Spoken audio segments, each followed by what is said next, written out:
Hello, hello. Welcome back again. Yoga from NTV here. Jay Needham one more time. Today, we're doing a quick little tutorial on Bakasana crow pose. For me, this is your gateway pose into inversions. So think of this as your inversion drug right now. So it's very important we break this down. Lots of cool, fun shapes can come from this. We're going to teach you a couple of transitions out of it too. We're going to play with Ekapada. We're going to show you some core strengtheners, and eventually we might even work on some handstand press-up stuff. So just smile, laugh with it. Remember, you're in like the comfort of your own nest right now. So if you fall, who cares? Trust me, all of us have fallen in this posture at one point in time or another. So there's no way of just mastering it right off the get-go. Only thing you might need today would be a block. I just like it because it's going to help us with props. All right. So if you don't have one, no big deal. We can get through it too. Before we get started though, first thing is first. We need to warm up our wrists and our forearms. So what I want you to do is just come into a neutral tabletop position. I just want you to find some movement here.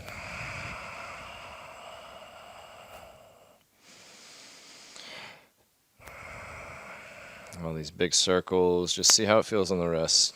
You can come back down here almost like a child's pose area, take some pressure out of it, and then rise back up and just feel it. Big thing I want you to feel though the entire time here is really feel your fingertips pressing into the ground and feel the palms of your hands pressing into the ground. A lot of times when people do inversions, they do one of these things or something like that. And if you look, this is so much harder because I don't have true contact and true grip on the ground. If when you're here in the ground and then you can just press your palms into the ground really firmly and you feel your fingertips really gripping it, we call this clawing the ground. This is really going to help you have control the entire time. So keep moving.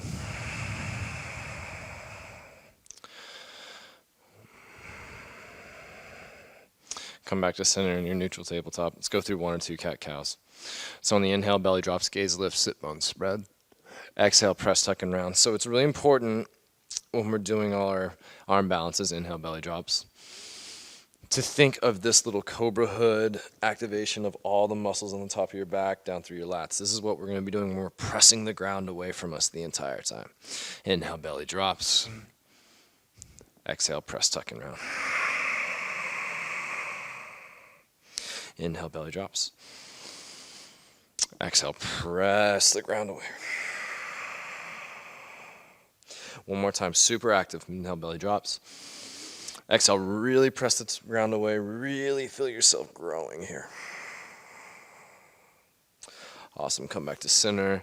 Shake it out. So, Bakasana. Things that people very rarely break down. Your knee here. All right. The more your knee is closed off, the more stable our knee joint is. On the back of your elbow here, there's actually like a little puzzle piece where when this is closed off, that can fit in there perfectly. All right.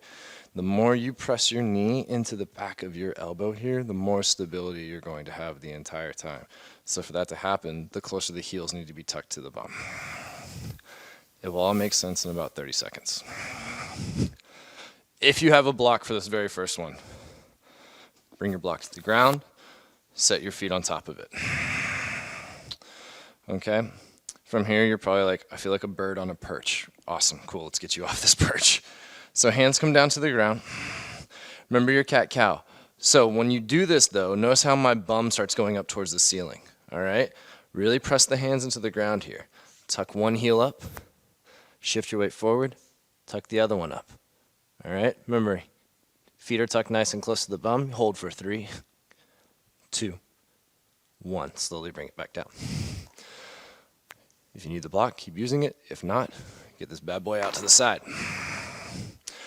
So common things that people will do when they're coming into their Bakasana is that they'll just do this and then they go too far forward and the next thing you know, they're like, oh no, I'm down here on the ground. That's okay.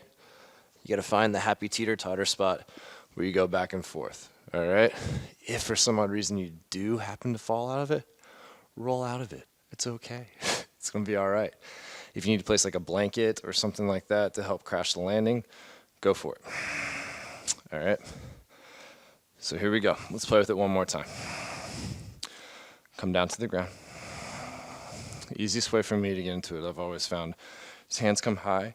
I already start to activate my back as I plant my hands on the ground. Knees, notice how they immediately almost come into my armpits, and then I just shift my weight forward.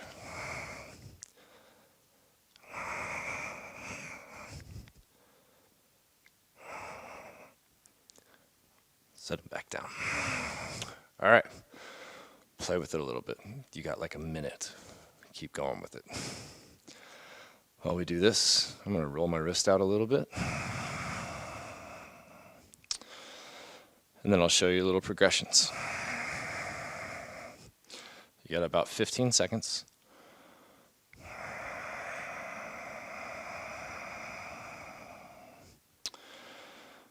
Good. So come back to center now. So from Bakasana, we play something called Ekapada Bakasana. Ekapada Bakasana is just a fancy way of saying one-legged crow. All right, anytime you hear someone say Ekapada, one-legged. All right, so now some of those riddles will start to become unsolved for you. All right, so what we're gonna do though first is build up some core strength to help make that transition a whole lot easier. All right, so what we'll do is we're gonna practice with taking one knee off from your Bakasana and just bring it into the middle here. I'll give you the backside view just so you can kind of see what it looks like. That also means you got to stare at my butt, so have fun with that. So hands come down to the ground, knees are in the back of the triceps. Slowly float the feet up, heels are tucked in. Just bring one knee in, then bring it out. Next knee in, bring it out. Both knees in and out. All right.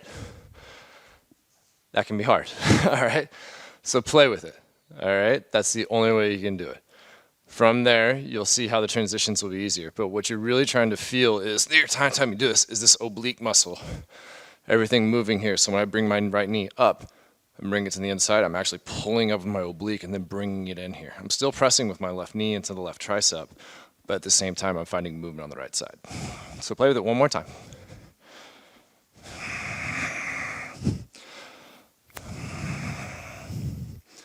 So boom, we're up. In, woo, and then up, woo, and up, boom, up. All right. After that, you should feel a nice little core blast. Should feel pretty good. All right. And then once you know that that's all warmed up, Ekapada is going to be so much easier. All right. So much easier. So let's go to it for the right side. Easiest way for me to get into Ekapada is bend the left knee.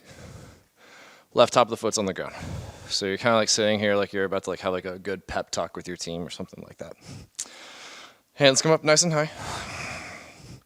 Again, think of activating the muscles on the top of your back. Notice how, again, once I do that, knees directly into the armpit, tricep area here. It's going to have their good contact point. They come to the ground.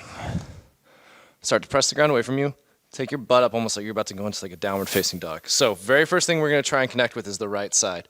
Right heel will tuck in towards the bum, then the left foot floats up. Remember, right heel to bum first, then left foot floats up. So up, down, bum, float. All right? Play with it that way. And then we'll go into it from Bakasana. So you got 30 seconds. One side will be easier than the other two. So a lot of times when teachers demo this stuff, we have something that's called a demo side. All right? So anytime you're like, oh man, they're amazing. How do they do that?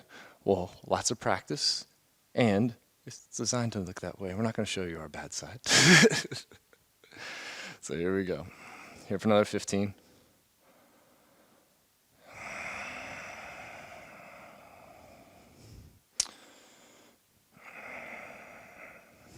All right, come back to center. So now we can play with it. All right, you guys got me sweating already this morning. So what we're going to do, we're going to go to Bakasana, and then from Bakasana, we're going to go to Ekapada. All right, so we'll extend the left leg back first, then we'll bring it back in, then we'll extend the right leg back first. The right leg back second. Second in first. All right, baby steps. Let's have some fun with this. Remember, if you fall, jump right back up into it. Try it again. Here we go. Boom. We're up. All right. Shift the weight to the right leg. Boom. Left leg's back. Whoa. Left knee comes back in. Right leg goes back. Both come back here. Let it go. All right. Fun. Right? You may be catching your breath right now like I am. It's all good. All right. We'll give you one final shot at this.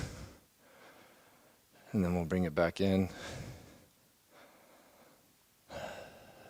Play with it for another 3,